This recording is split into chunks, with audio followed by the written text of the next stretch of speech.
அடங்கி இருக்கிறது. கர்த்தருடைய கிருபை கிருபைன்னு சொல்றோம். அது என்ன? அது அவருடைய முயற்சி, அவருடைய பலன், அவருடைய ஆற்றல் எல்லாம் அவருடையது என்பதை நாம் சுட்டி காட்டுகிறோம். அந்த கிருபைக்குள் தேவன் நமக்காக வைத்திருக்கிற சகல ஆசீர்வாதங்களுக்குள் நாம் நுழையும் வாக்கியத்தை நாம் பெற்றிருக்கிறோம். இதான் போன வாரம் சொன்னோம். நமக்காக இன்னொருத்தர் நுழைய வேண்டியதில்லை. நாம் இன்னொருத்தருக்கு போய் அவங்க மூலமா நாம் தேவனுக்கு முன்பாக நுழைய வேண்டியது, தேவனுடைய கிருபைக்கு பிரவேசிக்கும் ஸ்லாக்கியத்தை நாம் அவர்கள் மூலமாய் பெற வேண்டியதில்லை. நான் போன வாரத்தில் சொன்னேன், கத்தோலிக்க சபை அப்படி பரிசுத்தவான்கள் மூலமாகவும் மரியாள் மூலமாகவும் இப்படி பல வழிகளின் மூலமாக பல மத்தியஸ்தர்கள் மூலமாக நாம் தேவனுடைய பிரசன்னத்தில் வரலாம், அந்த கிருபைக்குள்ளாக நுழையும் ஸ்லாக்கியத்தை பெறலாம் என்று சொல்லுகிறார்கள். ஆனால் வேத வசனத்திலே திட்டவட்டமாக எளிமையாக ஒரு காரியம் சொல்லப்பட்டிருக்கிறது. அவர்களெல்லாம் யாரும் தேவையில்லை. யார் தேவை நமக்கு? இயேசு கிறிஸ்து. மரியாள் என்னை தேவனுடைய சமூகத்தில் கொண்டு போக முடியாது, கிருபையின் ஸ்லாக்கியத்துக்குள் பிரவேசிக்க வைக்க முடியாது, அவர்கள் என்னுடைய ஜபத்தை கேட்க முடியாது. ஏன்னா அவர்கள் செத்து போயிட்டாங்க பாவம். இப்ப என் ஜபத்தை கேட்டு அவர்களால் ஒன்றும் பண்ண முடியாது. இறந்து போனவர்களுக்கு உலகத்தில் இன்றைக்கு நடக்கும் சம்பவங்கள் என்ன, இன்றைக்கு நடந்து கொண்டிருக்கிறது என்ன என்பது தெரியாது என்று வேதவசனம் போதிக்கிறது. அப்படி இருக்கும்போது மரியாளுக்கு என்னுடைய வாழ்க்கையில இன்றைக்கு நடக்கிற காரியம் என்ன புரிய போகுது? ஆகையால் தான் நான் மரியாளத்தில் ஜெபம் பண்ணுகிறது இல்லை, எந்த பரிசுத்தவான்களிடத்திலும் ஜெபம் பண்ணது இல்லை. அவர்கள் எல்லாம் மரித்து போயிருக்கிறார்கள். அவர்கள் எல்லாம் என்னுடைய வேண்டுதலை கேட்டு என்னுடைய கஷ்டத்தை புரிந்து கொண்டு எனக்கு உதவி செய்ய முடியாது. நான் இயேசு கிறிஸ்துவின் மூலமாக தேவனண்டையிலே கிட்டி சேரும் ஸ்லாக்கியத்தை பெற்றிருக்கிறேன். அந்த கிருபைக்குள் நுழையும் ஸ்லாக்கியம் எனக்கு இருக்கிறது. நான் நுழையலாம் என்பதுதான் வேத வசனத்தின் மிகச்சிறந்த சத்தியம். கத்தோலிக்கர்கள் தான் இப்படி கற்று வச்சு அவருடைய சபை பாழாக போகாதபடிக்கு எப்படியாவது ஜனங்கள் சபைக்கு வர வேண்டும் என்று இந்த பரிசுத்தவான்களை குறித்தும் மரியாதை குறித்தும் அதை குறித்து இதை குறித்து இப்படி போதிச்சு வச்சிருக்கிறார்கள் என்றால், ஆவிக்குரிய மக்களும் அப்படிதான் பண்ணி வச்சிருக்கிறாங்க. ஆவிக்குரிய மக்களும் இன்னொரு பக்கம் என்ன பண்ணிட்டாங்க, எனக்கு கர்த்தர் விசேஷத்தை இதை கொடுத்திருக்கிறார், எனக்கு உங்களை விட கொஞ்சம் விசேஷ ஸ்லாக்கியம் இருக்குது, நான் போய் கேட்டா செய்யறாரு, நான் ஜெபம் பண்ணா செய்வாரு, நான் கேட்டா கர்த்தர் கொடுப்பாரு, நீங்க எங்கிட்ட வாங்க, நான் ஜெபம் பண்றேன், நான் ஜெபம் பண்ணி எத்தனை பேர் விடுதலை ஆயிருக்காங்க. இப்படிப்பட்ட ஒரு அப்ரோச் தான் உடையவர்களாக இன்றைக்கு நல்ல ரட்சிக்கப்பட்ட ஆவிக்குரிய கிறிஸ்தவர்கள் இன்றைக்கு அந்த நிலையில போறாங்க. இது இன்னொரு விதமான கத்தோலிக்க வழி. இது இவங்க இன்னொரு பரிசுத்தவானை பற்றி பேசாம தங்களை பற்றி தான் பேசுறாங்க. தங்களை தான் வழியாக ஆக்கிக் கொள்கிறார்கள். கர்த்தரிடத்தில் ஜனங்கள் வந்து சேரும் ஸ்லாக்கியம் இவர்கள் மூலமாய் கிடைக்கிறது என்கிறது போல சொல்லி இன்றைக்கு ஜனங்கள் எல்லாம் இன்றைக்கு விசுவாசிகளாக ஆவிக்குரிய சபையில் இருக்கிற விசுவாசிகளுக்கு இன்றைக்கு என்ன பெரிய சத்தியம் வழங்கி வச்சிருக்கிறாங்க. அவர்கிட்ட போனா அவர் ஜெபம் பண்ணா நடக்கும். இதுதான் இவங்க வழங்கி வச்சிருக்கிற பெரிய சத்தியம். எவ்வளவு கவலைக்கிடமான இடத்துல சபை இருக்குதுன்னு பாருங்க. அந்த அம்மா கிட்ட போனா அவங்க ஜெபம் பண்ணா சரியாவுங்க. எவ்வளவு பெரிய சத்தியம். 30 வருஷமா ஆலயத்துக்கு போயிட்டு இருக்காங்க, சபைக்கு போய் வந்துட்டு இருக்கிறாங்க. இவங்களுக்கு இந்த எளிமையான சத்தியம் வழங்கல. தங்களுக்கு கிருபைக்குள் நுழையும் ஸ்லாக்கியம் தங்களுக்கு இருக்கிறது, எனக்கு இருக்கிறது, நான் நுழையலாம், நான் கேட்கலாம், நான் பெற்றுக் கொள்ளலாம் என்கிற அந்த தைரியமும் விசுவாசமும் அந்த நம்பிக்கையும் அநேக விசுவாசனுடைய வாழ்க்கையில் இன்றைக்கு கிடையாது. இதை கொஞ்சம் சிந்தித்து பார்க்க வேண்டும். இது ஒரு சாதாரண காரியம் இல்லை, இது ஒரு பெரும் வியாதி. சபையை இன்றைக்கு பிடித்து வாட்டுகிற பெரிய வியாதி, சபையை கொல்லக்கூடிய வியாதி, விசுவாசிகளுடைய ஜீவியத்தை அழித்து போடக்கூடிய வியாதி. இதுல இருந்து ஜனங்கள் மீள வேண்டும். சத்தியம் எளிமையான சத்தியம். தேவனுடைய கிருபைக்குள் நுழையும் ஸ்லாக்கியத்தை நீங்க பெற்றிருக்கிறீங்க. உங்களுக்காக இன்னொருத்தர் செய்ய வேண்டியதில்லை, அது நீங்க அதை செய்யலாம். ஒவ்வொரு விசுவாசமும் அதை அறிந்து கொண்டு தேவனிடத்தில் செல்லும் ஸ்லாக்கியத்தை குறித்து அறிந்து கொண்டு அந்த ஆக்சஸ் கிருபைக்குள் நுழையும் ஸ்லாக்கியத்தை நாம் பெற்றிருக்கிறோம் என்பது அறிந்து அதில் நடக்க வேண்டும். இன்றைக்கு 3வது காரியத்தை குறித்து பேச போகிறேன். 3வதாக என்ன சொல்லுகிறார்? விசுவாசத்தால் நீதிமானாக்கப்பட்டபடினாலே தேவனிடத்தில் சமாதானம் பெற்றது மட்டுமல்லாமல் கிருபைக்குள் நுழையும் ஸ்லாக்கியத்தை பெற்றது மட்டுமல்லாமல் 3வதாக தேவ மகிமையை அடைவோம் என்கிற நம்பிக்கையினாலே மேன்மை பாராட்டுகிறோம். தேவ மகிமை அடைவோம் என்கிற நம்பிக்கை மகிமை அடைவோம் என்கிற நம்பிக்கை, அந்த மகிமையை குறித்த பரம நம்பிக்கை உடையவர்களாக அதில் மேன்மை பாராட்டுகிறோம் என்று சொல்கிறார். ஆங்கிலத்தில் rejoice, we rejoice in the hope of the glory of God என்று இருக்குது. அந்த ரிஜாய்ஸ் என்கிற வார்த்தை கொஞ்சம் மாற்றி கரெக்டா தமிழ்ல சரியான விதத்தில் போட்டிருக்காங்க. இதுதான் சரியான அர்த்தம். ரிஜாய்ஸ் என்றால் களி கூறுகிறோம் என்றல்ல, மேன்மை பாராட்டுகிறோம். அதை பெரிதாக எண்ணுகிறோம். எதை பெரிதாக எண்ணுகிறோம்? நம்முடைய பரம நம்பிக்கையை, நமக்கு இருக்கிற பரம நம்பிக்கையை நாம் அதை குறித்து மேன்மை பாராட்டுகிறோம், அதை பெருமையாக எண்ணுகிறோம், அதை குறித்து சந்தோஷப்படுகிறோம். அதைத்தான் மூன்றாவது காரியமாக அப்போஸ்தலனாகிய பவுல் சொல்கிறார். தேவ மகிமை அடைவோம் என்கிற நம்பிக்கையினாலே மேன்மை பாராட்டுகிறோம். எத்தனை பேருக்கு மகிமை குறித்த நம்பிக்கை இருக்கிறது? புரியுதா? மீதி பேர்லாம் என்னங்க? மகிமை குறித்த நம்பிக்கை என்பது கிறிஸ்தவ ஜீவியத்தின் மிக முக்கியமான ஒரு காரியம்.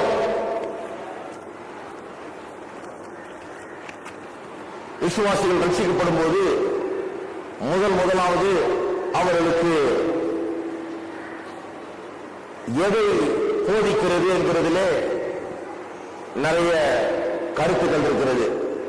என்னத்தை போதிக்கிறது? முதலாவது அவர்களுக்கு விசுவாசிகள் புதிதாக கிறிஸ்தவ ஜீவியத்துக்குள் வரும்போது முதலாக அவர்களுக்கு என்னத்தை போதிக்கிறது என்பதிலே பலர் பலவிதமாய் சொல்லுகிறார்கள். சில சொல்லுகிறார்கள் முதல்ல ஜபத்தை குறித்து போதிப்போம், இல்ல இன்னொரு சில சொல்லுகிறார்கள் முதல்ல ஞானஸ்நானத்தை குறித்து போதிப்போம், இன்னும் சிலர் சொல்றாங்க இல்லையா முதல்ல நாம சுகத்தை குறித்து போதிப்போம். இப்படி பலவிதமாக சொல்லுகிறார்கள். அப்போஸ்தலனாகிய பவுல் எபேசியர் 1ஆம் அதிகாரத்தில் ஒரு வரிசையை நமக்கு கொடுக்கிறார். எது முதல்ல வருகிறது? எபேசியர் 1ஆம் அதிகாரம் 15ஆம் வசனத்திலிருந்து அப்போஸ்தலனாகிய பவுல் விசுவாசிகளுக்காக ஜெபிக்கிற ஜெபம், அந்த ஜெபத்திலே எப்படி வரிசைப்படுத்துகிறார் பாருங்க. விசுவாசிகளுக்கு எது முதல்ல கிடைக்கணும்னு அவர் விரும்புகிறார் பாருங்க. ஆனபடினாலே கர்த்தராகிய இயேசுவின் மேலுள்ள உங்கள் விசுவாசத்தையும் பரிசுத்தவான்கள் எல்லாரும் மேலும் உள்ள உங்கள் அன்பையும் குறித்து நான் கேள்விப்பட்டு இடைவிடாமல் உங்களுக்காக ஸ்தோத்திரம் பண்ணி என் ஜெபங்களில் உங்களை நினைத்து. இப்ப என்ன ஜெபம் பண்ணுகிறார் என்று அடுத்த வசனம் சொல்லுகிறது.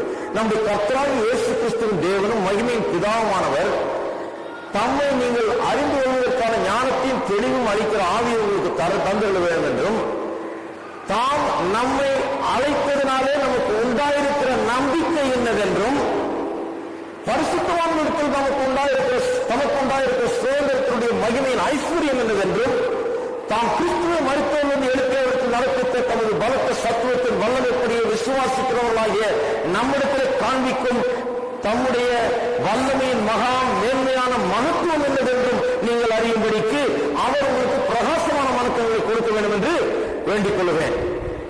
என்னத்துக்காக ஜெபிக்கிறார்? கண்கள் திறக்கப்பட வேண்டும் என்று. விசுவாசிகளுடைய கண்கள் திறக்கப்பட வேண்டும், அவர் சில சத்தியங்களை அறிந்து கொள்ள வேண்டும். அதுக்காக ஆண்டவரே கண்களை திறந்தலும் என்று சொல்கிறார். அதாவது ஞானத்தை தெளிவு அளிக்கிற ஆவியை அவர்களுக்கு தங்களுடைய கண்களை திறந்து இவர்கள் சில முக்கியமான சத்தியத்தை புரிந்து கொள்ள வேண்டும் என்று ஜெபிக்கிறார். அந்த முக்கியமான சத்தியம் 3 சொல்லுகிறார். 3 சத்தியங்களை அவர்கள் புரிந்து கொள்ளும்படியாக அவர்களுக்கு ஞானத்தையும் தெளிவையும் அளிக்கிற ஆவியை கொடும் ஆண்டவரே என்று ஜெபிக்கிறார்கள். 3 சத்தியம் என்ன? முதலாவது, தாம் நம்மை அழைத்ததினாலே நமக்கு உண்டாயிருக்கிற நம்பிக்கை என்னதென்று. என்ன கேட்காதீங்க, என்ன அதுதான் முதல்ல சொல்லியிருக்காரு அப்போஸ்தலனாகிய பவுல். முதல்ல எதை புரிந்து கொள்ள வேண்டுமா? கர்த்தர் நம்மை அழைத்ததினாலே, நம்மை ரட்சித்ததினாலே. போன வாரம் பார்த்தோம், எவர்களை அழைத்தாரோ அவர்களை நீதிமான்களாக்கி இருக்கிறார், எவர்களை நீதிமான்களாக்கி இருக்கிறாரோ அவர்களை மகிமைப்படுத்தியும் இருக்கிறார் என்று பார்த்தோம். அது நம்ம குறித்து தான் சொல்லப்பட்டிருக்கிறது. நம்மை முன் குறித்து, நம்மை முன்னறிந்து, நம்மை அழைத்து நீதிமானாக்கி நம்மை மகிமைப்படுத்துகிறாராம். அப்படிப்பட்ட நம்மை அழைத்த நம்முடைய அழைப்பு, அந்த அழைப்பினாலே நமக்கு உண்டாயிருக்கிற நம்பிக்கை, நம்முடைய அழைப்பினாலே பெரும் நம்பிக்கை நமக்கு உண்டாயிருக்கிறது. ஒரு பெரிய நம்பிக்கை நம்முடைய வாழ்க்கையில் உண்டாயிருக்கிறது. இதை நாம் அறிந்து கொள்ள வேண்டும். அதுதான் முதலாவது சொல்றார். இரண்டாவது, பரிசுத்தவான்களிடத்தில் தமக்கு உண்டாயிருக்கிற சுதந்திரத்தின் மகிமையின் ஐஸ்வர்யம் என்னதென்றும், மூன்றாவது, கிறிஸ்துவை மரித்தோரிலிருந்து எழுப்பி அவருக்கு நடப்பித்த தமது பலத்த சத்துவத்தின் வல்லமையின்படி விசுவாசிக்கிறவர்களாக தம்மிடத்தில் காண்பிக்கும் தம்முடைய வல்லமையின் மகா மேன்மையான மகத்துவம் என்னதென்றும் 3 காரியங்கள் சொல்லும் போது, முதலாவது விசுவாசிக்கு தெரிந்து கொள்ள வேண்டிய, அறிந்து கொள்ள வேண்டிய முதலாவது காரியம் என்ன என்று சொல்லுகிறார்? நம்பிக்கையை குறித்து. அழைப்பின் மூலமாக விசுவாசிக்கு கிடைத்திருக்கிற இந்த மகிமையின் நம்பிக்கை குறித்து விசுவாசி அறிந்து கொள்ள வேண்டும். நம்பிக்கை இன்னதென்று, உண்டாயிருக்கிற நம்பிக்கை என்னவென்று அறிந்து கொள்ள வேண்டும். ஆகையால் விசுவாசிகளுக்கு முதலாவது இந்த மகிமையின் நம்பிக்கையை குறித்து அறிந்து கொள்ள வேண்டும் என்று அப்போஸ்தலனாகிய பவுல் ஜெபிக்கிறார். அவர் அப்படி ஜெபித்திருந்தால் நிச்சயமாக அந்த விதத்திலே தான் போதித்திருப்பார் என்று நினைக்கிறேன். இந்த மகிமையின் நம்பிக்கை 3 விதமாக நாம் சொல்லலாம். ஒரு விசுவாசிக்கு மகிமையின் நம்பிக்கை எப்படிப்பட்டதாக இருக்கிறது என்பதை குறித்து 3 விதமாய் சொல்லலாம். ஒன்று, இந்த மகிமையின் நம்பிக்கை எதை குறிக்கிறது? பிற்காலத்திலே நித்தியத்திலே தேவனோடு கூட நித்தியமாக நாம் பரலோகத்தில் வாழுவோம் என்கிற ஒரு நம்பிக்கை, அது ஒவ்வொரு விசுவாசிக்கும் உண்டாயிருக்கிறது. அது முதலாவது. நித்தியத்தை அவரோடு கழிப்போம். காலம் முடிவான பிறகு நித்தியத்துக்குள் நாம் பிரவேசித்து தேவன் எல்லாவற்றையும் சீர் செய்து நித்தியத்தை உண்டாக்கும் போது, நித்தியத்தை கொண்டு வரும்போது அந்த நித்தியத்துக்குள்ளே நாம் பிரவேசித்து பரலோகத்திலே எந்தென்றைக்கும் அவரோடு வாழ்வோம் என்கிற அந்த பரம நம்பிக்கை நமக்கு இருக்கிறது. அது ஒன்று. இரண்டாவது, நாம் இன்றைக்கு மரித்தால் இந்த மரணத்துக்கு பிறகு ஏற்படுகிற வாழ்வு என்ன? மரணத்துக்கு பிறகும் நித்தியத்துக்கு முன்பாகும். மரணத்துக்கு பிறகு ஒவ்வொரு தனிப்பட்ட முறையில் நித்தியத்துக்குள்ள நுழைந்து விடுகிறோம். ஆனால் நித்தியம் என்ற ஒரு கால அளவு பிற்காலத்தில் வரப்போகிறது எல்லாருக்கும். இன்றைக்கு ஒருவர் மரித்தால் அந்த நிமிஷமே அந்த மனுஷன் நித்தியத்துக்குள்ள பிரவேசித்து விட்டார் அவரை பொறுத்த வரைக்கும். ஆனால் உயிரோடு இருக்கிறவர்களும் ஒரு காலத்திலே நித்தியத்துக்குள் பிரவேசிக்க போகிறார்கள். அது எப்பொழுது என்று வேதவசனம் வெளிப்படுத்தல சொல்லுகிறது. ஒரு நாளிலே தேவன் காலத்தை முடிவுக்கு கொண்டு வந்து, time will cease to be, காலங்கள் முடிவடையும், நித்தியம் என்கிற ஒரு கால அளவு ஆரம்பிக்கும். அப்பொழுது எல்லாருமே நித்தியத்துக்குள் பிரவேசிப்பார்கள் என்று வேதவசனம் சொல்லுகிறது. அப்படி நித்தியத்துக்குள் பிரவேசித்து அவர்கள் பரலோகத்தில் வாழப்போகிறோம். அதுக்கு முன்பாக மரித்த பிறகு நமக்கு இருக்கிற அந்த மரணத்துக்கு பிறகு உண்டான வாழ்வு, அதை குறித்த ஒரு நம்பிக்கை அது விசுவாசிக்கு உண்டாகிறது. ஒன்று நித்தியம் பரலோகத்தில் கழிக்க போகிறோம் என்கிற நம்பிக்கை. ஒன்று மரணத்துக்கு பிறகு ஏற்படுகிற நிலை, மரணம் அடைந்தால் அடுத்த நிமிஷம் நம்முடைய நிலை என்ன, அதை குறித்த ஒரு நம்பிக்கை. மூன்றாவது, இப்பொழுது இருக்கிற வாழ்க்கை குறித்த ஒரு நம்பிக்கை. இப்பொழுது இருக்கிற வாழ்க்கையை அந்த பரம நம்பிக்கை எப்படி பாதிக்கிறது என்பதை குறித்தும் நாம் பார்க்க போகிறோம். முதலாவது, இந்த பரலோகத்தை குறித்த அந்த நம்பிக்கையை குறித்து நாம் பேசுவோம். பரலோகத்தை குறித்த நம்பிக்கை ஒவ்வொரு விசுவாசிக்கும் உண்டாயிருக்கிறது. எல்லாரும் பரலோகத்தை குறித்து பேசுகிறோம். அநேகர் அவிசுவாசிகள் இந்த பரலோகத்தை எல்லாம் விசுவாசிக்காதவர்கள் சொல்லுகிறார்கள். எப்படியா எல்லாரும் பரலோகம் போகிறேன்றாங்க? பரலோகம் எங்க இருக்குது? அது எப்படி இருக்குது? அங்க போறது உண்மைதானா? இயேசு கிறிஸ்துவே பரலோகத்துக்கு போயிருக்காருன்றாங்க. இதெல்லாம் சாத்தியமா? இதெல்லாம் நடக்கக்கூடிய காரியமா என்று சொல்லுகிறார்கள். அவர் சொல்லுகிறார்கள், ஒளி போகிற வேகத்தில் இயேசு போயிருந்தாருன்னா பரம்பேறின போது இன்னும் போய் சேர்ந்திருக்க மாட்டாருங்க, வழியில தான் எங்கேயோ இருப்பாருன்றாங்க. If he traveled at the speed of light, he would still be on his way and would not have arrived in heaven. ஒளியுடைய வேகத்தில் பிரயாணம் பண்ணி போயிருந்தாருன்னா அந்த உலகத்தை விட்டு இன்னும் வழியில தான் இருப்பாருங்க, போய் சேர்ந்திருக்க மாட்டாருன்றாங்க. நான் சொல்றேன், ஒளியை உண்டாக்குனவரே, அந்த வேகத்தை உண்டாக்குனவரே தேவன். அவர் அந்த ஒளியின் வேகத்தை கட்டுப்படுத்த முடியாது. அவர் ஒளியின் வேகத்தில் பிரயாணம் பண்றவர் இல்ல. He travels at the speed of thought. நினைக்க போதில்லை, நினைச்சா இங்க இருப்பார், நினைச்சா அங்க இருப்பார். அப்படி டிராவல் பண்றவர். நமக்கு அந்த ஒளியின் வேகம் எல்லாம் விஞ்ஞானிகள் பாருங்க, விஞ்ஞானத்தை வைத்துக் கொண்டு தேவனுடைய காரியங்களை புரிந்து கொள்ள முயற்சி இருக்கிறார்கள். அதனால் அவர்கள் பரலோகம் எல்லாம் விளங்குகிறது கிடையாது. பரலோகத்தை குறித்த நம்பிக்கை என்பது ஒரு வீணான ஒரு காரியம் போல அவர்களுக்கு தோன்றுகிறது. அதெல்லாம் ஒன்று கிடையாது என்று எண்ணுகிறார்கள். நாம் என்ன சொல்லுகிறோம்? தேவதைகளெல்லாம் உண்டாக்கிறவர், அவருக்கு இந்த ஒளியின் வேகம் இதெல்லாம் ஒன்றும் பிரச்சனை இல்லை. அவருக்கு டிராவல் பண்ற ஸ்பீடு ஒன்றும் பெரிய பிரச்சனை இல்லை. நமக்கு தான் ஸ்பீடெல்லாம் ரொம்ப முக்கியம். நமக்கு தான் அது அர்த்தமுள்ளதா இருக்கிறது. தேவனுக்கு காலம் நேரம் அர்த்தம் கிடையாது. நமக்கு இப்போ 9 மணி ஆகி போகுதுன்னா அது நமக்கு ஒரு பெரிய முக்கியமான ஒரு காரியமா இருக்குது. அடுத்தது என்ன பண்ணணும், எங்க போகணுன்ற ப்ரோக்ராம் வச்சிருக்கிறோம், நமக்கு ரொம்ப முக்கியமானதா இருக்கு. ஆனால் தேவன் நித்திய தேவன், அவருக்கு இந்த கால அளவெல்லாம் ஒன்றும் இல்லை. அவர் வித்தியாசமான நிலையில இருக்கிறவர். அவருக்கு இப்படிப்பட்ட உலகத்தின் கட்டுப்பாடுகள் கிடையாது. பாருங்க, ஐரோப்பாவில் ஒரு ட்ரெயின் விட்டுருக்காங்க, 300 மைல் வேகத்தில் போகுது. இப்படி வெளியே பார்த்தா போறது சும்மா பிளேன் போற வேகத்தில் போகுது. 300 கிலோமீட்டருக்கு மேல 360 கிலோமீட்டர் நம்ம போதும் வேகம். பறக்குது சும்மா ட்ரெயின். இங்க பறக்கும் ட்ரெயின்ன்றாங்க, இதெல்லாம் பறக்கல. அங்க போய் பார்க்கணும் எப்படி பறக்குது, அவ்வளவு வேகமா பறக்குது. ஆனா அது நமக்கு ஒரு பெரிய பார்க்கும்போது அப்பா என்ன வேகம் போகுதுன்னு சொல்றோம். தேவன் அதை பார்த்து ஓஹோ பிரான்ஸ்ல எப்படிப்பட்ட ஒரு ட்ரெயின் கண்டுபிடிச்சிருக்காங்களோ அதுல ஒரு நான் ஏறி பார்க்கணும்னு ஒரு வேகம் சொல்றது கிடையாது. அவருக்கு அது பெரிய காரியம் கிடையாது. அவர் தேவன், அவர்களுக்கெல்லாம் அப்பாற்பட்டவர். அவர் ஒளியின் வேகத்திலும் போறது கிடையாது, இந்த ட்ரெயின் வேகத்திலும் போறது கிடையாது. அவர் நினைச்சா போதும் அப்படி அங்கு இருக்கிறவர். எண்ணத்தின் வேகத்தில் பிரயாணம் பண்ணுகிறவர் அவர். ஆகையாலே இயேசு இன்றைக்கு பரலோகத்தில் தேவனுடைய பிரசன்னத்திலே பிதாவுடைய வலது பாரசத்தில் வீற்றிருக்கிறார் என்று நாம் சொல்லுகிறோம். அது நமக்கு விளங்குகிறது, மற்றவர்களுக்கு விளங்குகிறது கிடையாது. அன்றைக்கு பரலோகத்தை குறித்த பல தவறான எண்ணங்கள் ஜனங்க மத்தியில் இருக்கிறது. அவர்கள் என்ன நினைக்கிறார்கள், வெறும் தங்கத்தினால் ஆக்கப்பட்ட தெருக்கள், முத்துக்களால் ஆக்கப்பட்ட பெரிய கதவுகள், இப்படிதான் இருக்கும் பரலோகம் என்று வெறும் அவ்வளவுதான் தெரியுது. ஏதோ தங்கத்தில் நடக்க போறோம், அதை பண்ண போறோம் நினைச்சிட்டு இருக்காங்க. சிலர் நினைக்கிறாங்க நமக்கெல்லாம் ரெக்கை கொடுக்கப்படும், அந்த ரெக்கையை வச்சுக்கிட்டு பரலோகத்துல அப்படியே இந்த தங்க பூமியில சுத்தி விளாவி பறந்து கொண்டு வந்துகிட்டு இருப்போம். ஒரு இடத்துல பறந்து போவோம் போல இருக்க ரெக்கையை வச்சுக்கிட்டு சிலர் நினைச்சுக்கிட்டு இருக்காங்க நம்ம தேவதூதனை போல ஆயிடுவோம், எல்லாம் தேவதூதனை போல இருப்போம். இப்படி எல்லாம் பலவிதமான தவறான எண்ணங்கள் ஜனங்க மத்தியில் இருக்கிறது. பரலோகம் தங்கத்தினாலான வீதியும் முத்துக்களாலான பெரிய வாசல்களும் உடையதாக இருக்கிறது என்று வர்ணிக்கப்படுகிறது. அந்த வர்ணனை எதற்காக உபயோகப்படுத்தப்படுகிறது என்று சொன்னால், அந்த முத்துக்களும் தங்கமும் இவர்கள் எல்லாம் அழியாத ஒன்றை குறிக்கிறதா இருக்கிறது. அழியாத ஒரு உலகத்தில் நாம் இருப்போம். அழிவு என்பது அங்கு இருக்காது, அங்கே அழியாத பொருட்கள் தான் இருக்கும். அழியாத ஒரு உலகத்திலே அழியாத நிலையிலே நாம் வாழ்வோம் என்பதை எடுத்து காண்பதற்காக அப்படி சொல்லப்பட்டிருக்கிறது. வெறும் தங்கத்தில் நடப்போம் இப்படி இருப்போம் கிடையாது. அழியாமை அதைத்தான் அது குறிக்கிறது. பரலோகம் அழியாமை உள்ளதாக இருக்கிறது. இங்கே அழிவு இருந்து கொண்டே இருக்கிறது, வயசாகிட்டே போகுது. நேற்று ஒருத்தர் பார்த்தாங்க, என்னையா கொஞ்ச நாளைக்கு முன்னால பார்த்தேன், அதுக்குள்ள எல்லாம் நிறைச்சு போயிருக்கிறீங்க. என்ன பண்றது, வயசு ஆகிட்டு இருக்குது.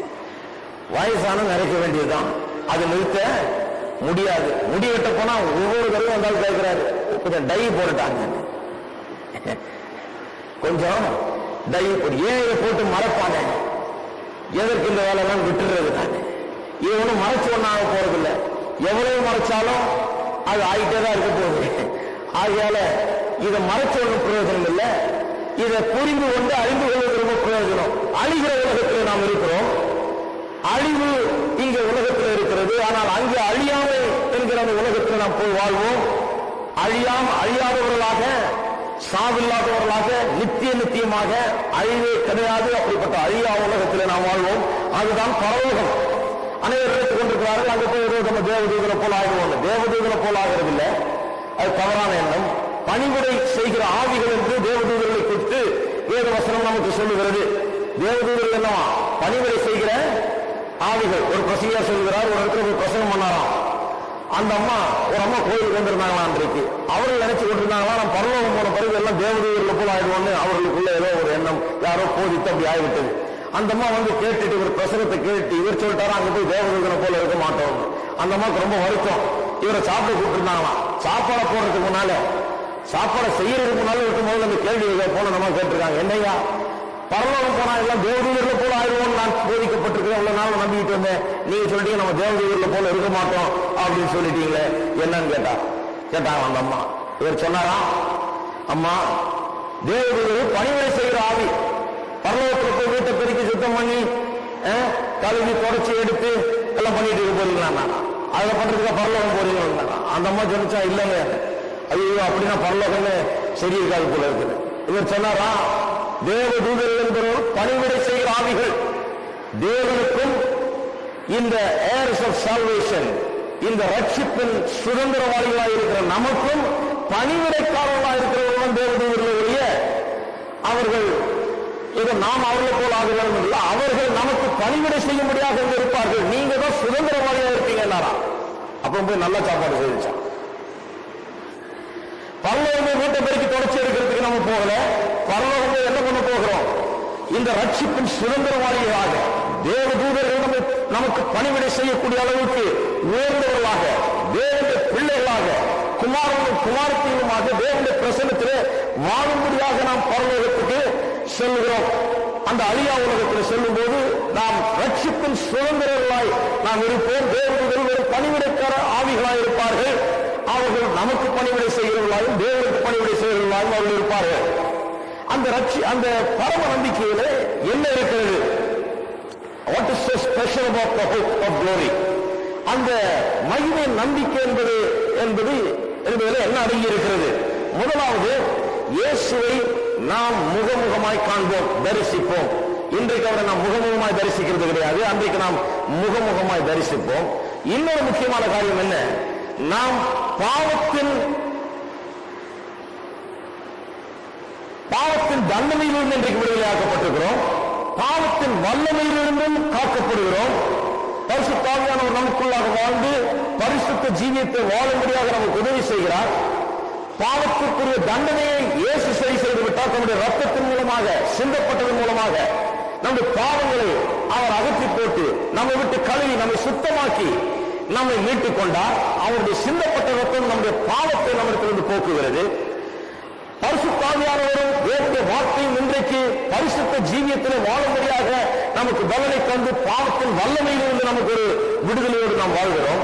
ஆனால் பரலோகம் போகும்போது பாவத்தின் தண்டனையிலிருந்து தப்புறது மட்டுமல்லாமல் பாவத்தின் வல்லமையிலிருந்து தப்பி அது மேற்கொண்டு வாழுகிறது மட்டுமல்லாமல் அங்கு பாவமே இல்லாத ஒரு இடத்திலே நாம் வாழ்வோம். ஆகையால் தான் வேத வசனம் சொல்லுகிறது, தன்னிடத்தில் பாவம் இல்லை என்று இன்றைக்கு சொல்லுகிறவன் தன்னைத்தானே வஞ்சித்துக் கொள்ளுகிறான். இன்னைக்கு பாவம் இல்லாத உலகத்தில் இல்லை, நம்ம பாவங்கள் நிறைந்த உலகத்தில் இருக்கிறோம். ஆகையால் ஒரு அசட்டு தைரியம் நமக்கு விசுவாசிகளுக்குள் வரக்கூடாது. அசட்டு தைரியம் என்ன? எந்த பாவமா இருந்தாலும் சரி, நான் எல்லாம் மேற்கொள்வேன், எனக்கு ஒன்றும் அதெல்லாம் நான் அவ்வளவு பெரிய பரிசுத்தவானாக்கும் அப்படிங்கிற ஒரு அசட்டு தைரியம் நமக்கு இருக்கக்கூடாது. ஒவ்வொரு நாளும் தேவனுடைய வார்த்தையை கொண்டும் பரிசுத்த ஆவியானவரை கொண்டும் நாம் பாவத்தையும் பாவத்தின் சோதனைகளையும் மேற்கொள்ள முடியும் என்று அவர் மீது நம்பிக்கை வைத்து அந்த விசுவாசத்திலே ஒவ்வொரு நாளும் பாவத்தை மேற்கொள்கிறவர்களாக வாழ வேண்டுமே தவிர அசட்டு தைரியத்திலே நான் எல்லாவற்றையும் அதெல்லாம் மேற்கொண்டுருவேன் அப்படிங்கிற உங்களுடைய பலனை குறித்தோ அல்லது உங்களுடைய பரிசுத்தத்தை குறித்தோ உள்ள அந்த தைரியத்திலே நாம் வாழ முடியாது. என்றால் பாவம் நிறைந்த உலகம் இது. எங்கும் பாவங்கள் நிறைந்திருக்கிறது, பாவத்தின் சோதனைகள் நிறைந்திருக்கிறது. ஒவ்வொரு நாளும் நாம் தேவனை விசுவாசித்து அவருடைய கிருபையினாலே அவருடைய வார்த்தையின் மூலமாக பரிசுத்த ஆவியானவர் மூலமாக பாவத்தை ஒவ்வொரு நாளும் மேற்கொண்டு நாம் முன்னே செல்கிறோம். அதுதான் உண்மை. ஆக பாவமே இல்லாத உலகம். We are not only going to be free from the penalty and the power of sin, but also the presence of sin. பாவமே இருக்காது, பாவமே இல்லாத ஒரு இடத்திலே நாம் வாழப்போகிறோம். இன்றைக்கு பாருங்க, இருதயத்தை நாம் பண்படுத்தி அதற்கு கர்த்தருடைய வார்த்தையை போட்டு அதை வளர்த்து கர்த்தரை ஆராதித்து இப்படி சபை வந்து கர்த்தருடைய காரியங்களை கற்றுக்கொண்டு இப்படிதான் நாம் ஆவிக்குரிய ஜீவியத்தில் வளர்றோம். இருதயம் அப்படியே பூவா பூக்கிறது இல்லை. சும்மா அப்படியே விட்டுட்டா என்ன ஆகுது? வெறும் முள்ளும் புதருமா வருது. ஆலயத்துக்கே வராம கர்த்தருடைய வார்த்தையை கேட்காம ஏனோதானோ வாழ்ந்து வேத வசனத்தை வாசிக்காம ஜெபம் பண்ணாம, அதாவது ஒரு ஆவிக்குரிய ஜீவியத்தை கல்டிவேட் பண்ணாம அதை பண்படுத்தி அதை வளர்க்காமல் இருதயத்தில் நல்ல காரியங்களை போடாமல் இருந்தால் இந்த இருதயமாகிய தோட்டம் என்ன பண்ணுது? வெறும் முள்ளையும் புதரையும் உண்டாக்குகிறது. முள்ளும் புதரும் உண்டாக்குறதுக்கு நாளெல்லாம் போய் வேலை செய்ய வேண்டியதில்லை, தண்ணி ஊற்ற வேண்டியதில்லை, அது தானா வளருது. ஆனா பூவை வளர்க்கணும்னா நம்முடைய தோட்டத்தில் என்ன பண்ண வேணும்? போய் தண்ணியும் அதையும் ஊற்றி அதை கொத்தி அதை சரிப்படுத்தி சீர்படுத்தி பாதுகாத்து எல்லாம் பண்ண வேண்டியதா இருக்குது. நம்ம இருதயம் அப்படி இருக்குது இந்த நிலையில. இன்றைக்கு நிலை அப்படிதான். இன்றைக்கு நம்முடைய கர்த்தருடைய வார்த்தை அவசியம்.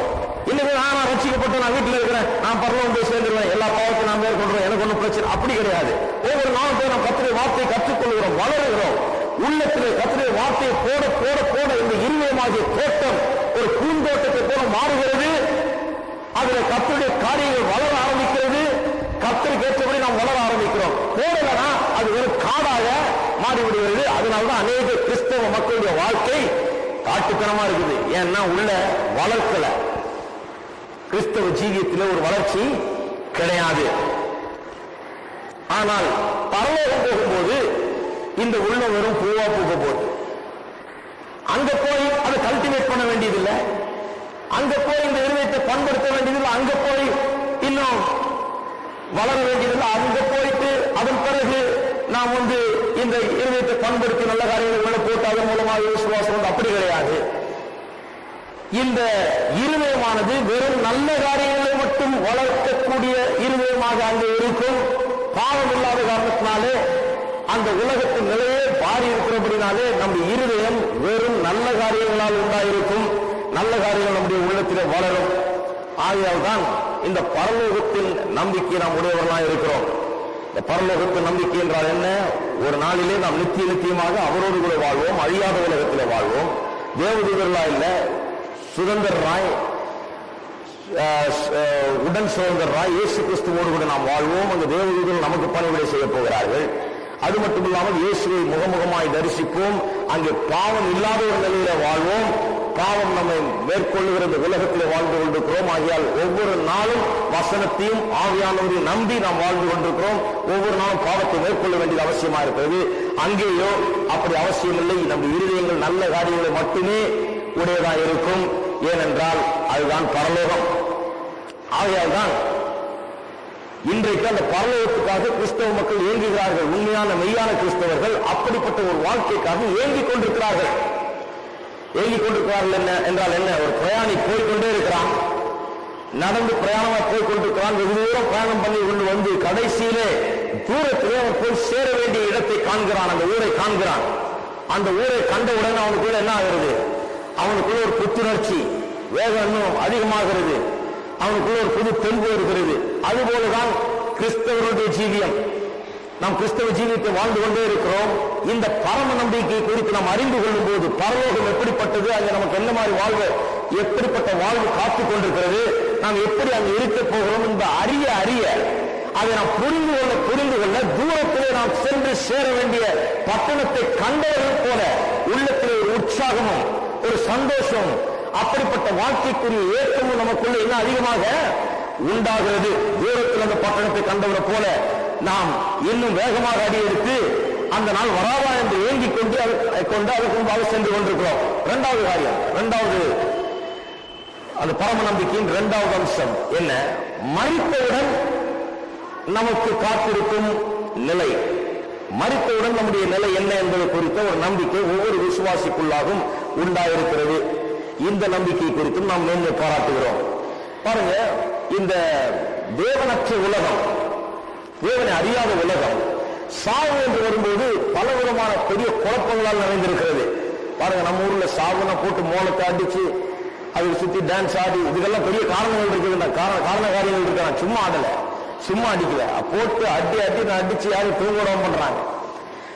அது ஏன் அடிக்கிறாங்கன்னா அது காரணம் இருக்குது. அது ஏதோ ஆவி வருதா, அது தோற்கணுமா, என்னென்னமோ சொல்றாங்க. இவங்களுக்குள்ள இந்த மரணத்தை பற்றி ஒரு பெரியான குழப்பம்.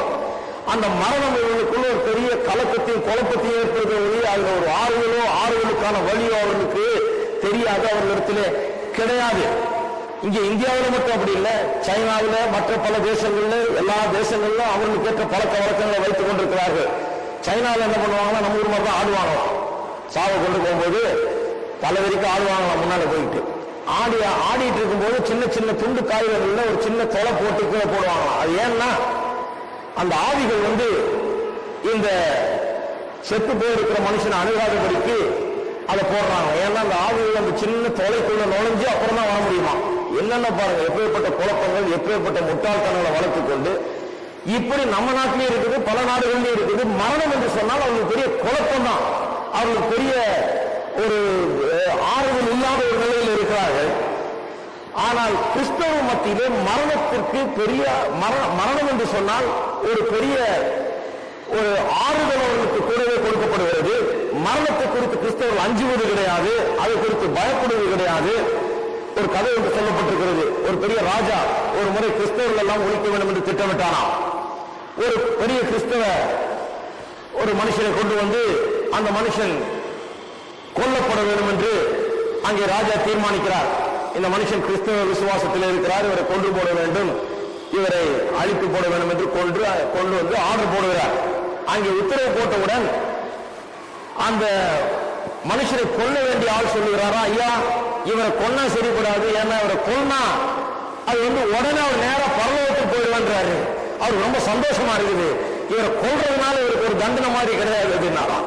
அப்ப என்னதான் பண்றது, கொல்றது தண்டனை இல்லைன்னா அப்புறம் என்னதான் தண்டனை இல்லையா? ஒரு கிறிஸ்தவர் இவர் நினைக்கிறாரு இன்னைக்கு கொன்னீங்கன்னா நேரம் பரலோகம்ன்றாரு. தேவனுடைய சமூகத்தில் போய் சேர்ந்து ரொம்ப சந்தோஷம், சீக்கிரம் பண்ணுன்றாரு. அதனால கொல்லாதீங்க, வேற ஏதாவது பண்ணுங்கன்னாரா. அப்ப கொல்லாத, அடி அடி அடி துன்புறுத்து, சாக விடாத, சாக விடாம போட்டு டார்ச்சர் பண்ணி ஆளை துன்புறுத்துறார்.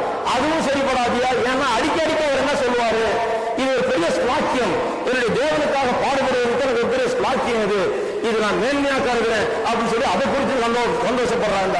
அப்ப என்னவே அந்த ஆளுக்கு பிரச்சனை, சாதாரணாலும் அவளுக்கு பயம் இல்லை, நேர பரலோகம் போயிடுவாரு. அடிச்சு துன்புறுத்தினாலும் இருந்தாலும் சொல்றாரு அது ஒன்றும் பெரிய பிரச்சனை இல்லை, எனக்காக ஜீவனை விட்டு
சொல்லி சந்தோஷத்தோட பாடுபடுறாரு. அப்ப என்னதான் பண்ணலாம் சொன்னாரு, இந்த கிறிஸ்தவர்களுக்கெல்லாம் ஒரே ஒரு காரியம் தான் அவங்களை ரொம்ப பாரமா பாதிக்கும், அவளை துன்புறுத்துவதற்கு ஈடாக இருக்கும். அது என்னன்னா அவளை கட்டாயப்படுத்தி பாவம் செய்ய வச்சாதான் இவர்களுக்கு அது துன்பமா தெரியும். பாவம் தான் அவர்களுக்கு துன்பம் ஒழிய மரணம் இவர்களுக்கு துன்பம் கிடையாது, மற்ற விதமான பாடுகள் இவர்களுக்கு துன்பம் கிடையாது. இவர்கள் அதை பெரிய ஸ்லாக்கியமா நினைக்கிறாங்க, தேவனுடைய பிரசனத்தில் போய் சேருவர்களா நினைக்கிறார்கள் என்று சொல்லுவார்களாம். பாருங்க, கிறிஸ்தவ விசுவாசி என்றால் அப்படிப்பட்ட ஒரு பரம நம்பிக்கை அவனுக்குள்ளாக இருக்கிறது. தேவனுடைய பிரசனத்தில் நுழைய, உடனடியாக தேவனுடைய பிரசனத்தில் நுழைவோம் என்கிற ஒரு நம்பிக்கை. மரித்தால் நான் தேவனோடு கூட இருப்பேன். மரணம் என்னை எங்கேயோ கொண்டு போய் அலக்களிக்கிறது கிடையாது. எங்கேயோ நான் அப்படியே அலசடிப்பட்டு காலாகாலமாக அங்கேயே அலைந்து திரிந்து கொண்டிருந்து கடைசியில இவங்க எல்லாம் பண்ற ஜபத்தினால எப்படியோ போய் சேருவேன், அப்படி கிடையாது. அப்படி நினைச்சாலும் பெரிய குழப்பமா இருக்கும் மரணம். விசுவாசி என்ன நினைக்கிறான், இன்றைக்கு மரித்தால் நான் மறு நிமிஷமே தேவனுடைய பிரசனத்திலே இருப்பேன் என்று நினைக்கிறான். 2 கொரிந்தியர் 5ஆம் அதிகாரம் 1ஆம் வசனம். பூமிக்குரிய கூடாரமாக நம்முடைய வீடு அழிந்து போனாலும் தேவனால் கட்டப்பட்ட கைவேலை இல்லாத நித்திய வீடு பரலோகத்தில் நமக்கு உண்டு என்று அறிந்திருக்கிறோம். ஏனெனில் இந்த கூடாரத்திலே, அந்த கூடாரம் என்று சொல்லும்போது இந்த சரீரத்தை குறித்து சொல்லுகிறது, வேற கூடாரம் அல்ல, இந்த கூடாரம் சரீரம். ஏனெனில் இந்த கூடாரத்தில் நாம் தவித்து நம்முடைய பரம வாசஸ்தலத்தை தரித்துக் கொள்ள மிகவும் வாஞ்சி உள்ளவர்களா இருக்கிறோம். பாருங்க, இதுதான் கிறிஸ்தவ பேச்சு. இந்த கிறிஸ்தவ பேச்சு என்ன சொல்றது? என்னைக்கே பரலோகம் போய் சேருவேன், நாங்கள் பரலோகம் போகணும், தேவனுடைய பிரசன்னத்தில் நாம் இருக்க வேண்டும், அதை ஏங்கிக் கொண்டிருக்கிறேன், அந்த நாளுக்காக காத்துக் கொண்டிருக்கிறேன், அது ஒரு சந்தோஷமான ஒரு இது என்று சொல்லி கிறிஸ்தவ விசுவாசிகள் மரணத்தை ஏதோ பெரிய பயங்கரமாக அல்லது ஒரு துன்பமாக அவர் கருதுவது கிடையாது. மரணம் அவர்கள் தேவனுடைய பிரசன்னத்தில் உடனடியாக கொண்டு போய் சேர்க்கிறது என்கிற அறிந்து உண்மையாக அதை குறித்து வாஞ்சி உள்ளவர்களாக இருக்கிறார்கள். இடத்துல 6ஆம் வசனம், நாம் தரிசித்து நடவாமல் விசுவாசத்தில் நடக்கிறோம், இந்த தேகத்திலே குடியிருக்கையில் கர்த்தரிடத்தில் குடியிராதவர்களாக இருக்கிறோம் என்று அறிந்தும் எப்பொழுதும் தைரியமாக இருக்கிறோம். நாம் தைரியமாகவே இருந்து இந்த தேகத்தை விட்டு குடிபோகும் கர்த்தரிடத்தில் குடியிருக்கவும் அதிகமாய் விரும்புகிறோம். எல்லாரும் சொல்லுங்க, தைரியமா இருந்து. அந்த 2 வசனத்திலையும் தைரியமா இருக்கிறோம், தைரியமா இருக்கிறோம் சொல்லுவாங்க. இது ரொம்ப முக்கியம். கிறிஸ்தவ விசுவாசிகளுக்கு இந்த வாழ்க்கையில பெரிய தைரியம் இருக்கிறது. என்ன? மரணம் ஒண்ணு நம்ம கொள்ளை கொண்டு போகிறது இல்ல, மரணம் ஒண்ணு நம்ம அழித்து போடுகிறது கிடையாது, மரணம் நமக்கு வாழ்க்கைக்கு முடிவு கட்டுவது கிடையாது, மரணம் நம்ம தேவனுடைய பிரசன்னத்தில் கொண்டு போய் சேர்க்கிறது என்று விசுவாசிக்கிறபடினாலே இந்த தேவத்தில் குடியிருக்கிற போது எப்படி குடியிருக்கிறான்? தைரியத்தோடு குடியிருக்கிறான். ஹலோ, மரண பயம்ன்றது கிடையாது. இங்க இருக்கும் போதே தைரியமா குடியிருக்கிறான். ஏன்னா அவனுக்கு இந்த மரண பயம் கிடையாது. போகும்போது எப்படி போகிறான்? தைரியத்தோட தான் போகிறான். ஏன் தைரியத்தோட போகிறான்? அவனுக்கு தெரியும் எங்க போகிறான், ஆகையால தைரியத்தோட போகிறான். பாருங்க, தைரியத்தோட வாழ்கிறது, தைரியத்தோட போய் சேர்வது. வசனத்தை போதிக்கிற ஜனங்களுக்கு அவர்களும் குறைவாதிகள் மாதிரிதான் இருப்பாங்க, கிறிஸ்தவ அறியாதவர்கள் போலதான் இருப்பாங்க. மரணத்துல பாருங்க, சில கிறிஸ்தவர்கள் எழுதுகிற ஓலத்தை பாருங்க, மற்றவர்களோட ரொம்ப மோசமா இருக்கும் சில இடத்துல.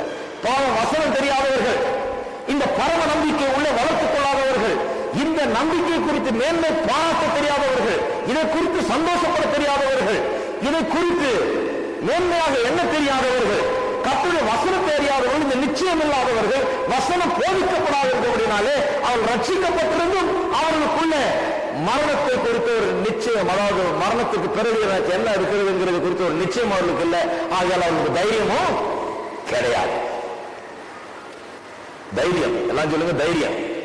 வாழும் போதும் தைரியம், மரிக்கும் போதும் தைரியம். அதுதான் கிறிஸ்தவ வாழ்க்கையின் மேன்மை. இது எந்த மதத்திலே மார்க்கத்திலே போதிக்கப்படுவதில்லை.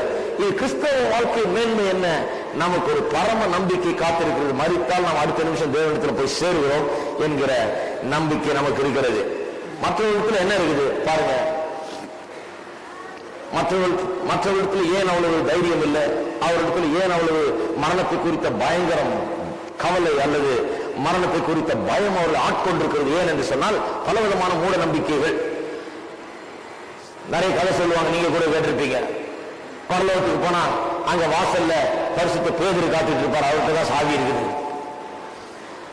அவர் திறந்து விடணும்னா அதுக்கு 1008 கண்டிஷன் இருக்குது. இப்படியெல்லாம் சொல்லி சொல்லி ஜனங்களை, சாவி அவர்கிட்ட இருக்குது, சாவி இவர்கிட்ட இருக்குது, வாசல்ல அவர் நிற்கிறாரு, வாசல்ல இவர் நிற்கிறாருன்னு சொல்லி ஜனங்க குழப்பம் அடைஞ்சிருக்கிறாங்க. வாசல் வரைக்கும் போலாம், அதுக்கப்புறம் எப்படியோ நமக்கு வாசல் திறக்கப்படுமோ இல்லையோ என்றான வேத வசனம் சொல்லுகிறது, இயேசுவே வாசலாய் இருக்கிறார். வாசலே அவர்தான்.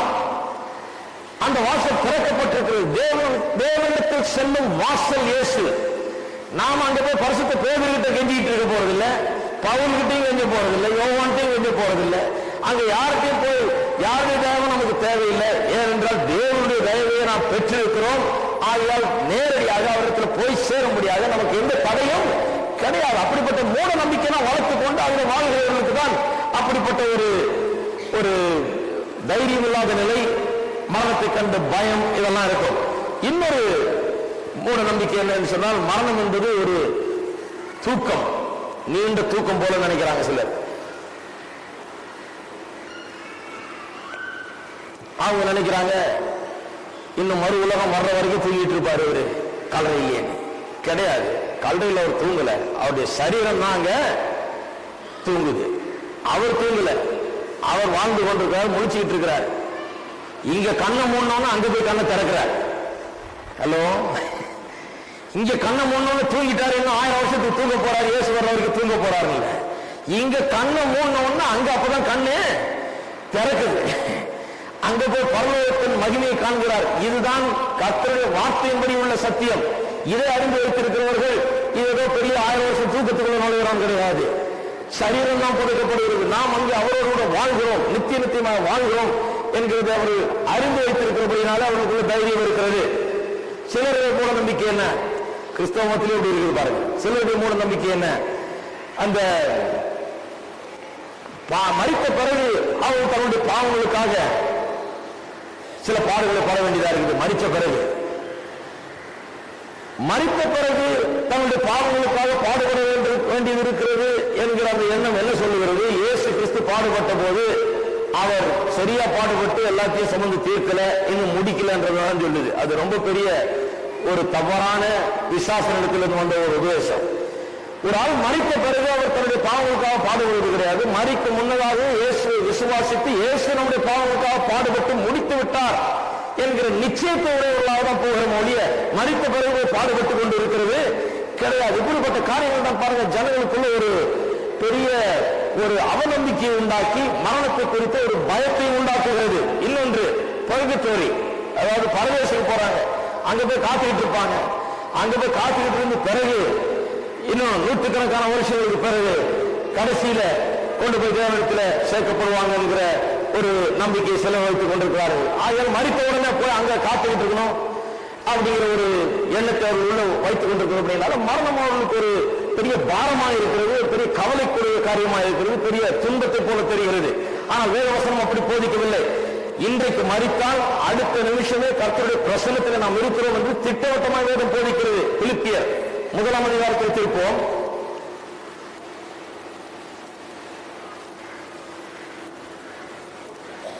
பிலிப்பியர் 1:20. நான் ஒன்றிலும் வெட்கப்பட்டு போகாமல் எப்பொழுதும் போல இப்பொழுதும் மிகுந்த தைரியத்தோடு, எல்லாரும் சொல்லுங்க தைரியத்தோடு. பாருங்க தைரியம், நல்லதான் சொல்லுங்க. தைரியமா? தைரியம் கிறிஸ்தவ ஜீவியத்தில் பெரிய விஷயம் என்னன்னா தைரியம். எதிலும் தைரியம், வாழ்விலும் தைரியம், சாவிலும் தைரியம், எல்லாத்திலும் தைரியம். இந்த தைரியம் எங்கேயும் கிடைக்கிறது இல்லை. இதுல ஒண்ணுதான் கிடைக்கும், சத்தியத்தை அறிந்தபடினால வருகிற தைரியம். அதான் சொல்றாரு பாருங்க, எப்பொழுதும் போல தைரியத்தோட. எங்க இருந்து எழுதுகிறார்னு கேட்டீங்கன்னா சிறைச்சாலையிலிருந்து எழுதுகிறார். ரோமா அரசருக்கு முன்பதாக போய் நின்று அங்கே இவருக்கு மரண தண்டனை அளிக்கப்படும் என்கிற நிலையில் இருக்குது. இப்போ மரண தண்டனை கொடுக்கப்படலாம் பவுலுக்கு என்று சொல்லி அந்த நிலையில் இருக்கிறார். சிறையில் அடைக்கப்பட்டிருக்கிறாரு. என்ன ஆகும் தெரியல. தன்னுடைய வாழ்க்கை முடிகிற ஸ்டேஜ் போல அவருக்கு தெரியுது. பெரிய இக்கட்டான சூழ்நிலையில் இருக்கிறார். இவங்க வீட்டில் உட்காந்துட்டு டேபிள் உட்காந்துட்டு எழுதுறாரு நினைக்காதீங்க. இப்பதான் சாப்பாட்டை முடிச்சுட்டு வாழைப்பழம் சாப்பிட்டு எழுதுறாரு. சிறைச்சாலையிலிருந்து அந்த ரோம அரசனுடைய உத்தரவுக்காக காத்துக் கொண்டிருந்து எப்ப சாவோ தெரியாது. நாளைக்கு இருக்கலாம், நாளைக்கு இருக்கலாம், இன்னும் 2 நாள் பொறுத்து இருக்கலாம், 2 வருஷம் பொறுத்து இருக்கலாம். எப்ப சாக போறோம் தெரியாது. பிடிச்சு உள்ள வச்சா சால. அங்க இருந்து கொண்டு எழுதுகிறார். அங்க இருந்து கொண்டு என்ன எழுதுகிறார்? நான் ஒன்றிலும் வெட்கப்பட்டு போகாமல் எப்பொழுதும் போல. அப்படின்னா என்ன அர்த்தம்? வெளியே இருந்தது போலவே இப்பொழுதும், எங்க வீட்டில் இருந்தது போலவே இப்பொழுதும், நான் எங்கும் பிரசங்கித்து இயேசு அறிவித்தது போலவே இப்பொழுதும்.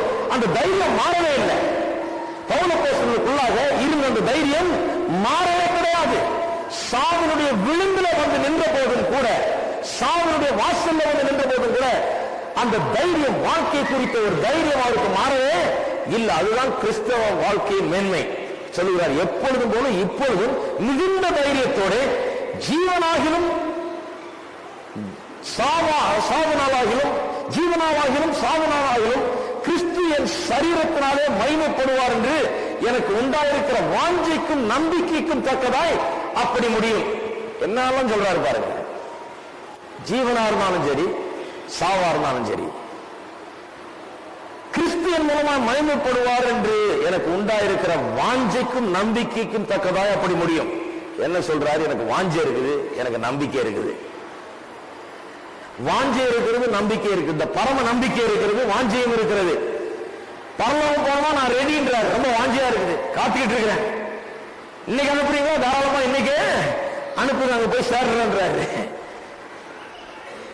அங்க போய் சேர்ந்தா ரொம்ப நல்லா இருக்குன்றாரா. அதே நேரத்தில் சபையாருக்காக இங்கே கொஞ்ச நாள் இருந்தா இவங்களுக்கு கொஞ்சம் போதிக்கலாம் இவர்களை கொஞ்சம் கர்த்தருடைய வழியில் நடத்தலாம், அது கொஞ்சம் பிரயோஜனமா இருக்குன்றார். இவருக்கு ரெண்டு இடத்துல எங்க போறதுன்னு தெரியாம தவிச்சிட்டு இருக்கிறார். பரலோகம் போறதா இங்க வாழ்றதா, இது ரெண்டு போராட்டமா இருக்குது. பரலோகமான தேவனுடைய பிரசன்னத்தில் பாவமற்ற அழியாத உலகத்தில் வாழலாம், தேவனோடு வாழலாம், நித்தியமாக வாழலாம். இங்க உலகத்தில் இருந்தால் இந்த தீமைகள் இந்த உலகத்திலே வாழ்ந்து சாட்சியா இருந்து சபைகளை ஸ்தாபித்து ஜனங்களுக்கு போதித்து பிரயோஜனமா இருக்கலாம். இவர் சொல்றாரு, இந்த ரெண்டுத்துல எது தெரிந்து கொள்றதுன்னு தெரியாம தவிச்சிட்டு இருக்கிறேன் நான். இது செய்தா உங்களுக்கு பிரயோஜனமா இருக்கும், இங்க இருந்தா. அங்க போனா எனக்கு ரொம்ப சந்தோஷமா இருக்கும், அங்க ரொம்ப நல்லா இருக்குதுன்ற. பாருங்க, கிறிஸ்து எனக்கு ஜீவன். அடுத்த வசனம், சாவு எனக்கு ஆதாயம். ஜெயில இருந்து எழுதுறாரு, கிறிஸ்து எனக்கு ஜீவன், சாவு எனக்கு ஆதாயம். உலகம் வேற விதமா கணக்கு போடுது. உலகம் சாவு ஆதாயம்னு சொல்லுதான், சாவு எனக்கு லாபம் யார் சொல்றா?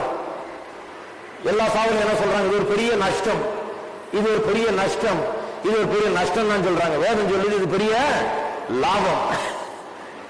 இங்க இருக்கிறவர்களுக்கு நஷ்டமா இருக்கலாம், அங்க போறவருக்கு அது லாபம். இதுதான் வேத வசனத்தின் சத்தியம். இங்க இருக்கிறவங்க கேட்டா போயிட்டாரியா பெரிய நஷ்டம், குடும்பத்துக்கே பெரிய நஷ்டம் சொல்ற விளங்குவது. அவள் எந்த விதத்தில் சொல்லுகிறார்கள் என்பது விளங்குகிறது.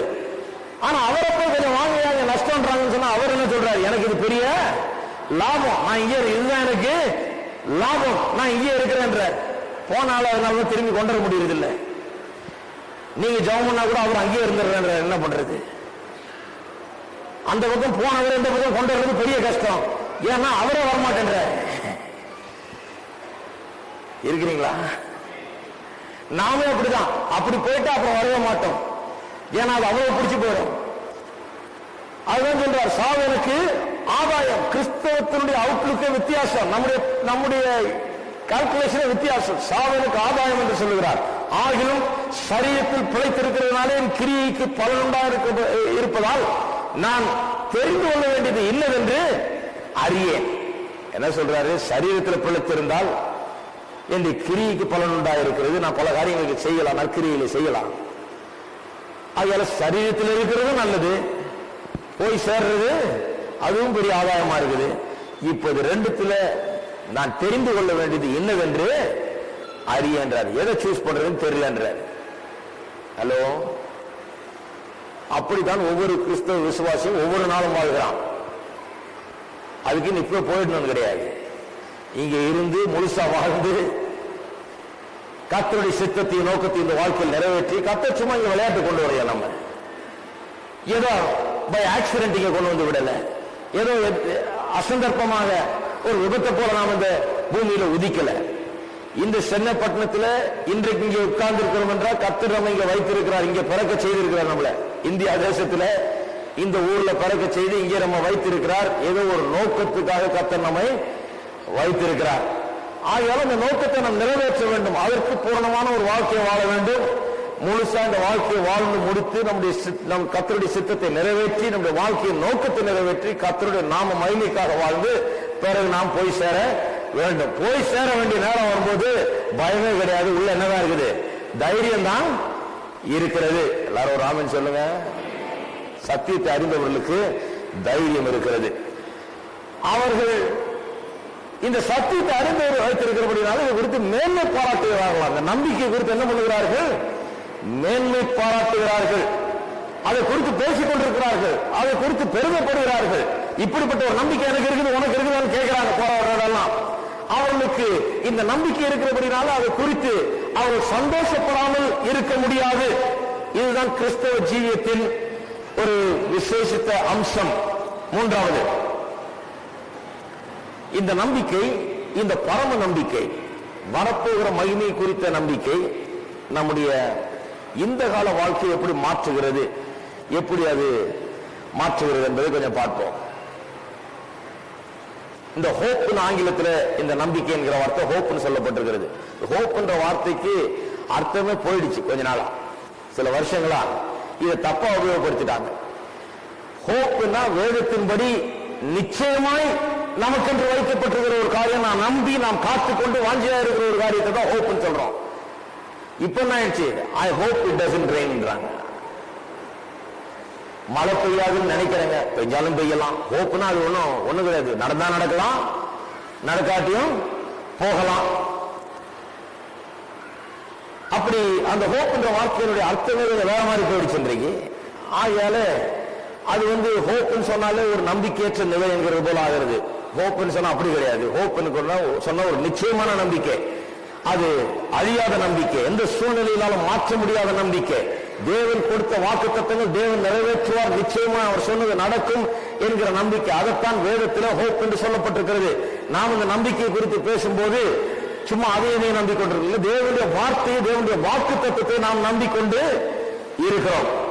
இந்த நம்பிக்கை, இந்த பரம நம்பிக்கை, பரலோக வாழ்க்கை குறித்த நம்பிக்கை, நம் மரணத்துக்கு பிறகு நமக்கு இருக்கிற அந்த நிலையை குறித்த நம்பிக்கை நம்முடைய வாழ்க்கையை இன்றைக்கு மாற்றுகிறதா இருக்கிறது. நாம் பாவமில்லாத ஒரு உலகத்தில் வாழப்போகிறோம் என்று சொன்னேன். அப்படி வாழப்போகிறவர்களா இருக்கிறபடினாலே இன்றைக்கும் பாவத்தை மேற்கொள்ள வேண்டும், பாவத்தில் ஜீவிக்க கூடாது என்கிற ஒரு பெரிய வாஞ்சை, பெரிய ஒரு ஆவல் நமக்குள்ளாக இருந்து வருகிறது. அந்த பரலோக ஜீவியத்துக்காக நாம் ஏங்குகிறது மட்டுமல்ல, பாவம் இல்லாத உலகத்தில் வாழ வேண்டும் என்பது மட்டுமல்ல, இன்றைக்கு பாவத்தை மேற்கொள்ள வேண்டும், பாவத்துக்கு மேலாக ஜீவிக்க வேண்டும், பாவம் செய்யக்கூடாது, பாவத்தை தவிர்க்க வேண்டும் என்கிற வாஞ்சை இன்றைக்கு ஒவ்வொரு கிறிஸ்தவனையும் ஆட்கொண்டிருக்கிறது. ஏனென்றால் அவன் பரலோக சிந்தை உள்ளவன், பரலோகத்தில் போய் வாழப்போகிறவன், பாவம் இல்லாத உலகத்தில் வாழப்போகிறவன். ஆகையால் இந்த உலகத்திலேயும் அவன் பாவத்தை வெறுக்கிறான், ஒதுக்குகிறான், தள்ளுகிறான். அந்த பரம நம்பிக்கை இவனை இங்கே பாதிக்கிறது. அவன் அப்படிப்பட்ட ஒரு நம்பிக்கை உடையவனாக இருக்கிறபடியால இந்த வாழ்க்கையே அவனுக்கு பாதிப்பு உண்டாகிறது.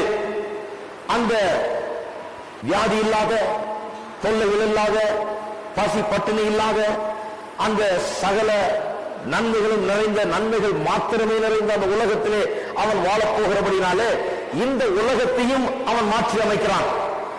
சரித்திரம் நமக்கு சொல்லுகிறது, இந்த சுவிசேஷமும் வேறுடைய வார்த்தையும் உலகத்திலே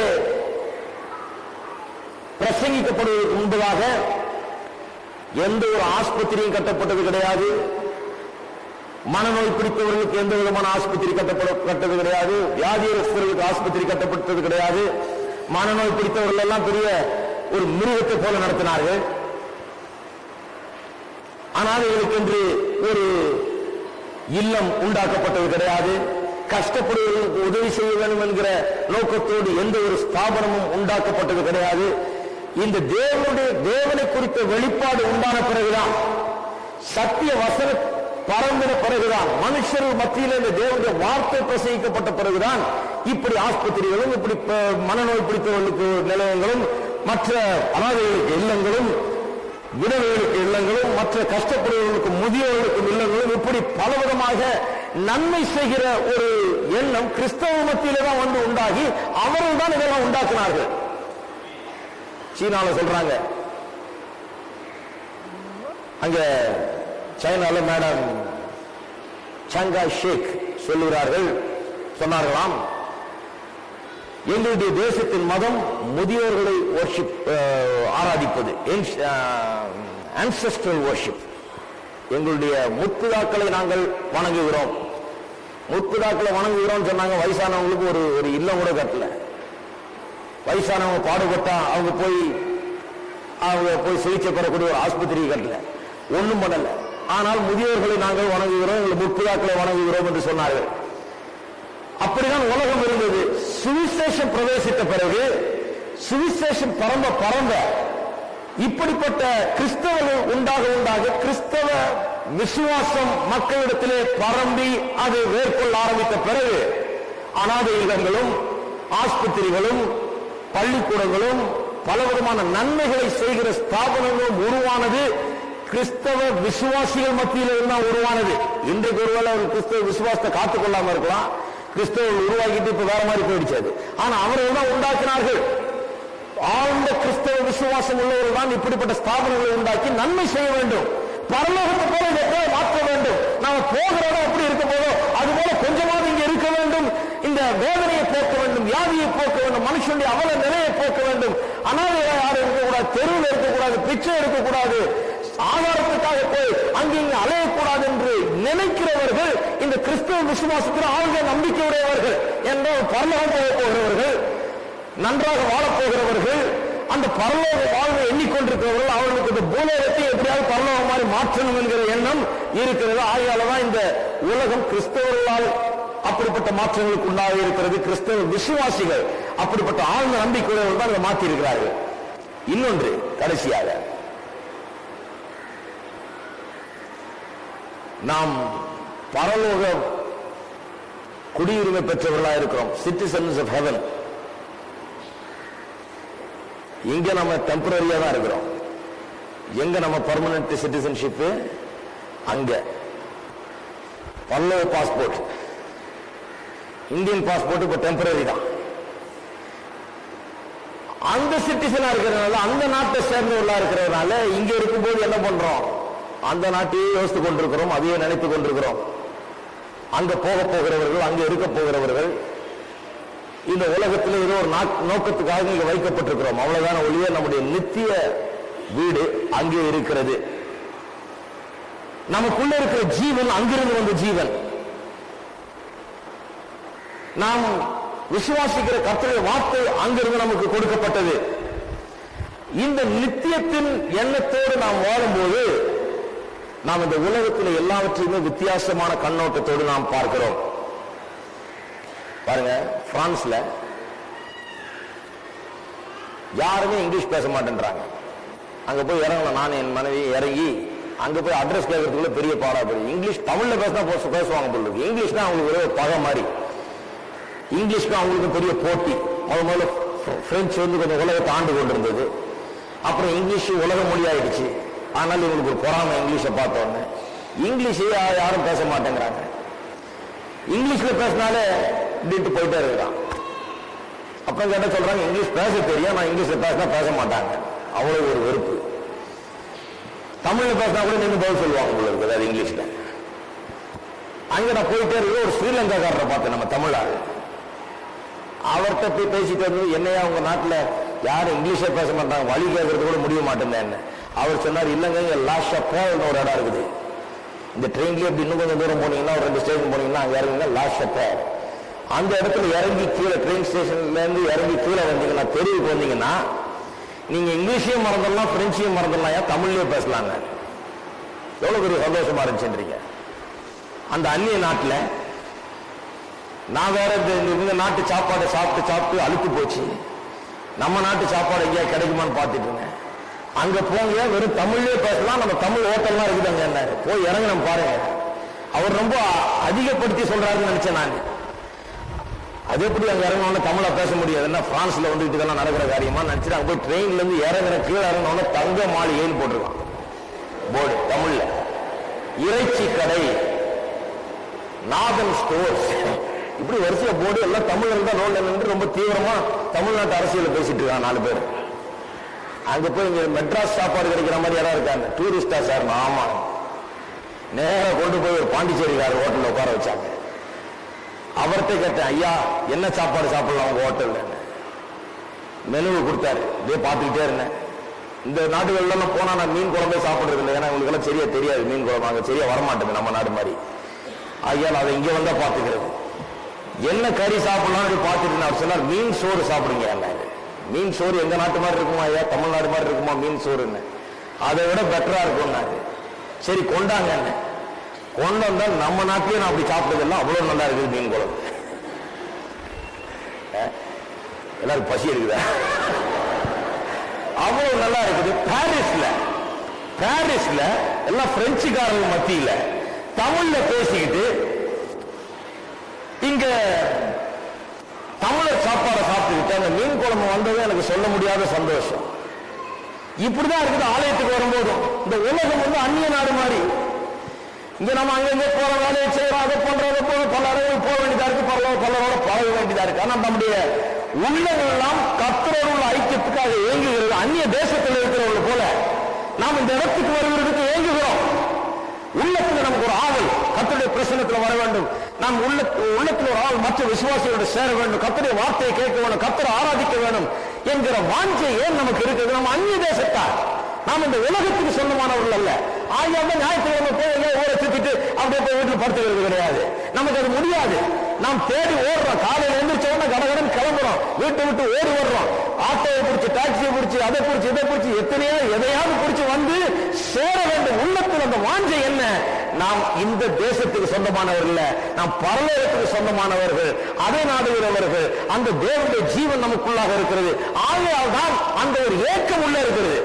ஓ, எங்க தமிழ் பேசணும்னு எவ்வளவு அருமையா இருந்ததுன்றீங்க. மீன் குழம்பு ரொம்ப ஜோரா இருந்தது.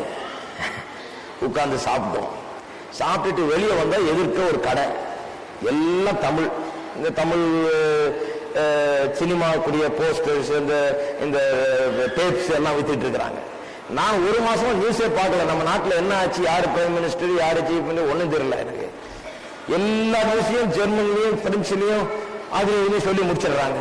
நம்ம ஒன்றும் வழங்க அப்படியே பார்க்க வேண்டியதா இருக்குது. தேவகோட ஏதோ அங்கே ஸ்வேரன் செரிமனி எல்லாம் காமிச்சாங்க, ஒன்றும் வழங்கல, எல்லாம் ஜெர்மனில் எல்லாம் காமிச்சு எல்லாத்தையும் சொல்லி முடிச்சிட்டாங்க. எப்படியாவது நியூஸை வாசிக்கணுமே தேடிட்டு இருக்கிறேன் நான். அங்க போனா நம்ம நாட்டு பேப்பர் அத்தனையும் வச்சிருக்கான். எவ்வளவு சந்தோஷம் பாருங்க. அதை பார்த்த உடனே தமிழ் பேப்பரை கூடிய அதெல்லாம் இந்த அரசியல் பேப்பர் எல்லாம் கூட எல்லாத்தையும் போய் மெட்ராஸ்ல இறங்குறதுக்குள்ள எல்லாம் அப்டுடேட்டா படிச்சு வச்சுக்குவோம். என்னன்னு ஒண்ணுமே தெரியல. மெட்ராஸ்ல என்ன இருக்கு, இந்தியாவில் என்ன ஆச்சுன்னு ஒண்ணுமே தெரியல. எல்லாத்தையும் வாங்கி ஒரே நாள்ல படிச்சு கிளீனா அப்டுடேட் ஆகிட்டோம். ஒரு மாசம் விட்டதெல்லாம் எல்லா பேக் இஷ்யூஸ் எல்லாம் வச்சிருக்காங்க. என்ன பேப்பர் வேணும் உங்களுக்கு, அவ்வளவு பேப்பரையும் தமிழ்ல வச்சுக்கிட்டு அழகா தமிழ்ல பேசி ஜோரா விற்கிறாங்க. என் தம்பி அவங்க அமெரிக்கால வந்துட்டாராங்க எங்களுக்கு சந்திக்கிறதுக்கு, எங்களோட வந்திருந்தார். நான் அடுத்த நாள் கிளம்பி இந்தியாவுக்கு அவர் சொல்ல, நான் திருப்பியும் லா ஷப்பேல் போறேன். அடுத்த நாள் என்னத்தையா லா ஷப்பேல் போறேன்னா மீன் குழம்பு சாப்பிட போறேன்.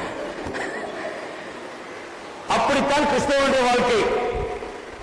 கிறிஸ்தவனுடைய வாழ்க்கை எப்படி இருக்குது? அவருடைய வாழ்க்கை வேற விதமா போகுது. அவருடைய ஏக்கமெல்லாம் வேற ஒன்றில் இருக்கிறது. அவருடைய நாட்டமெல்லாம் வேற ஒன்றில் இருக்கிறது. நாம் அந்நியர்களா இருக்கிறபடினாலே, நமக்கு அந்த பரம நம்பிக்கை இருக்கிறபடினால, பரலோகத்துக்கு சொந்தமானவர்களா இருக்கிறபடினால, இந்த உலகத்தில் நாம் வித்தியாசமானவர்களா இருக்கிறோம், வித்தியாசமானவர்களை நாடுகிறோம், வித்தியாசமான காரியங்கள் நம்முடைய நாட்டமும் நோக்கமும் இருக்கிறது. நம்முடைய பரம நம்பிக்கை நம்ம இந்த உலகத்திலே பாதிக்கிறது, நம்ம மாற்றுகிறது, நம்ம தேவனுக்காக ஜீவிக்க வைக்கிறது. இன்றைக்கு நாம் ஒரு கேள்வியை நாம் ஒவ்வொருவரும் கேட்க வேண்டும். இந்த பரம நம்பிக்கை நம் ஒவ்வொருவருக்கும் இருக்கிறதா? இன்னைக்கு பாருங்க, எத்தனையோ பேர் மதத்தில் இருக்கிறாங்க, கிறிஸ்தவர்களா கூட இருக்கலாம், ஆலயத்துக்கு சென்று வரலாம், பல விதமான நல்ல காரியங்களை செய்து வரலாம். ஆனால் இந்த பரம நம்பிக்கை கிடையாது.